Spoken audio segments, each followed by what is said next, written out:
Buenas, profe. Mi nombre es Sley Cuevas y vengo a presentarle mi proyecto con el que decidí realizar. Mi proyecto se llama Medición de Resistividad y Puesta a Tierra. Pues yo soy ingeniero eléctrico y voy a dar una breve introducción de mi ingeniería. Pues la ingeniería eléctrica es una rama de la ingeniería que se ocupa principalmente en crear, diseñar sistemas de generación y distribución eléctrica. Asimismo, aplica conocimientos de ciencias exactas como las matemáticas, la física, análisis matemáticos y conocimientos avanzados de la electricidad, entre otros. El dominio de esta ingeniería abarca una variedad de campos subsidiarios y también se correlaciona con otras ingenierías. Esto proporciona a esta ingeniería una gran ventaja multidisciplinaria y también amplía su alcance en otros campos operacionales. En pocas palabras, esta carrera necesita de otras carreras, como por ejemplo la ingeniería mecánica, que utiliza los conocimientos de la física para la elaboración y la instalación de máquinas en procesos de producción, así como también conocimiento de electrónica para obtener conocimientos de corriente directa. Pues aquí voy a dar un breve resumen de lo que va a ser mi proyecto. Principalmente voy a construir una soil box. Una soil box es una caja pequeña que va a simular el terreno que se va a realizar. ¿Con qué fin? Con el fin de inducir una corriente. Esa caja va a llevar dos placas paralelas y dos electrodos en el medio. Se induce la corriente en las placas paralelas y se mira en el medio cuál es la corriente o el voltaje que manda y así podemos medir la resistividad. Bueno, pues introducción, cuando nosotros vamos a realizar una instalación en una casa doméstica o industrial, hacer una conexión puesta a tierra es una regla básica para la seguridad de la red. No tener o no hacer una conexión puesta a tierra trae consecuencias a los dispositivos eléctricos, electrónicos y poner en riesgo nuestra vida en un caso más grave. La metodología, pues primero nosotros vamos a realizaremos la caja y haremos el montaje y haremos nuestras mediciones. Nuestro objetivo sería la medición de la resistividad y de la resistencia en el suelo. Aquí está nuestro marco teórico explicando las variables dependientes y las variables dependientes. Pues las dependientes serían la resistividad y la resistencia. Bueno, herramientas y métodos para utilizar con lo que vamos a utilizar el experimento. Un multímetro, una caja soil box, arena o arcilla, que es el material que vamos a estudiar, una FEN, que es la fuente, ya sea de corriente directa o de corriente alterna. Estas son montajes, fotos de nuestro experimento ya en el laboratorio. Aquí estoy con mis compañeros haciendo mediciones para saber qué resistencia tiene el suelo. Bueno, las ventajas de este método. Pues este método mayormente es usado como puesta a tierra. Nos permite simular el terreno que se va a estudiar. Y así sabremos qué resistencia tiene, qué tipo de suelo y así sí podremos saber si es apto o no apto para hacer la puesta a tierra. Esta fue la tabla de datos que se tomó según las mediciones. La tabla de datos contiene corrientes en microamperios, el voltaje, la resistencia y la resistividad. Por todo fueron 20 datos tomados. Bueno, se graficó la corriente versus la resistividad y se vio que dio una una ecuación lineal. La corriente, en este caso, la corriente versus la resistencia, se vio que la función eh, de la recta no era muy lineal, o sea, era una como senoidal. Aquí mismo que la gráfica muestra comportamientos de la corriente en función de la resistencia, pues podemos identificar que los valores no son lineales al momento de graficarlos. Eh, bueno, análisis de datos, cogimos el algoritmo de la interpolación de Lagrange para hacer las interpolaciones de grado 1 hasta grado 8. Interpolamos la corriente versus el voltaje, pues la corriente aquí la tenemos en microamperios, pero ya la trabajamos en amperios, que sería multiplicarla por 10 a la 3.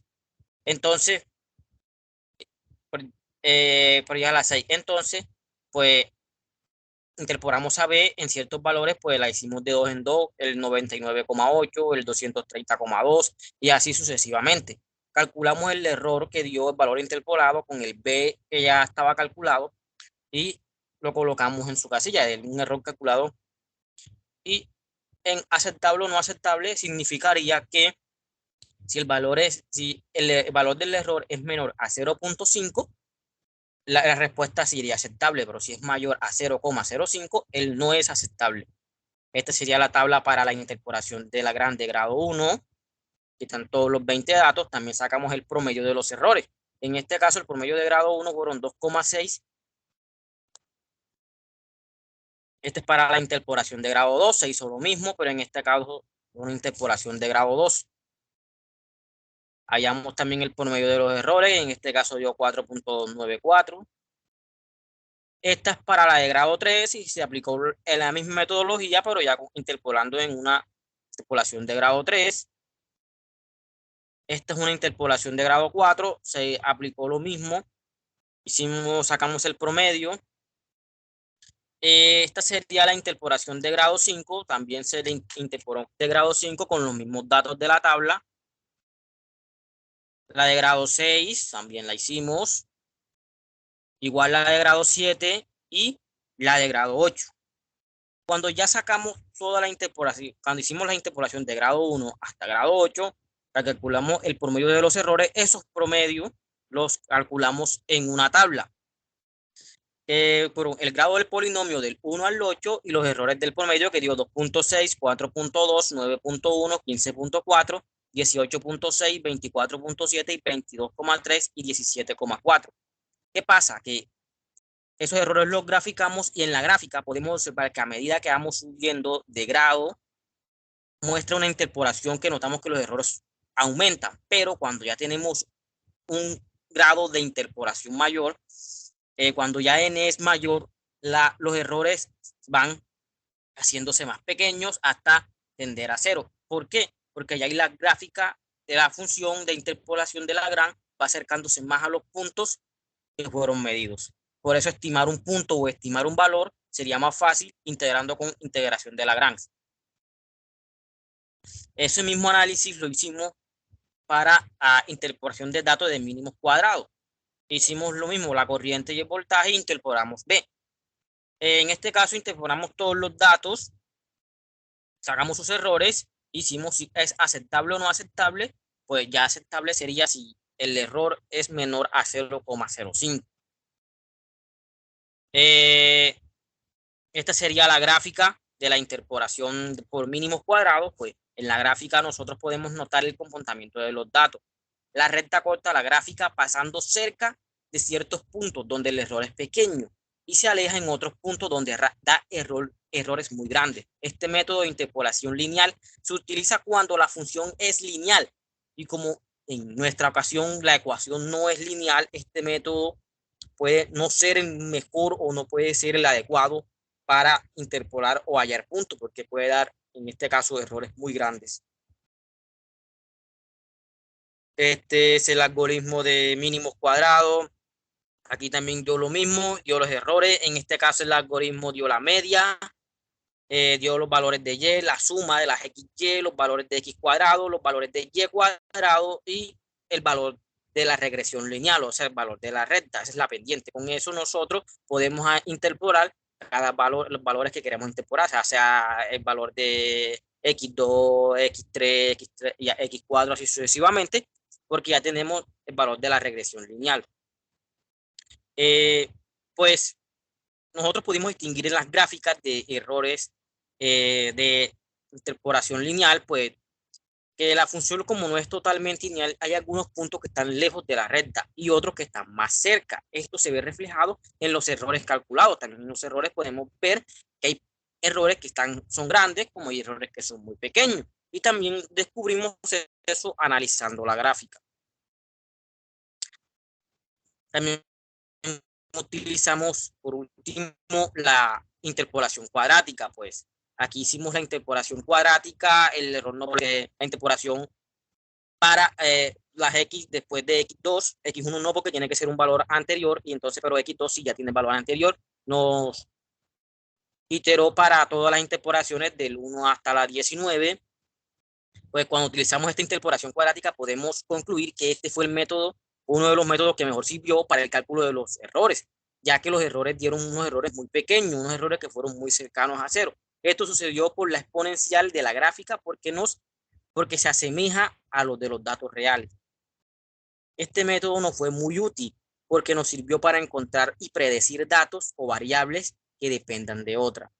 Pues en este caso, el voltaje y la corriente.